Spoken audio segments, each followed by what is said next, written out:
Just downriver from the Dartford crossing there is a building site, Ingress Park, and in the rubble to one side a sunken bridge peeps an eyebrow above the ground.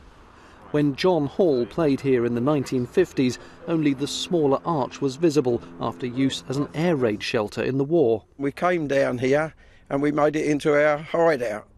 It was a fantastic place to play with the river nearby and the woods. No one knew the shelter was part of a bridge, but years later John mentioned it to his neighbour, both sharing an interest in local history. And it was when I come down here with John and we noticed a line of flint still there along the top, and I thought, well, no, I've got to come down and have a little dig and have a little look.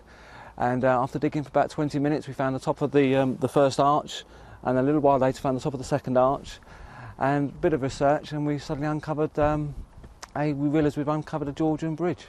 It's not the first folly to be found here. 13 years ago, Meridian reported on 5 others getting listed protection.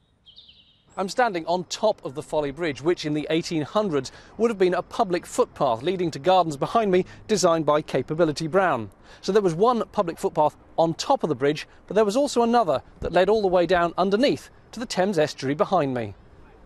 Buried midst that view, possibly the smallest structure ever to be listed. The Waystone sits in a route that's been just over 10 years in the planning to deliver a new secondary access to Ingress Park, and more importantly the fast-track route for the high-speed buses to get to Ebbsfleet. That route will now need replanning, reviewing. But the historians say you can't put a price on our past. David Johns in Greenhithe for Meridian Tonight.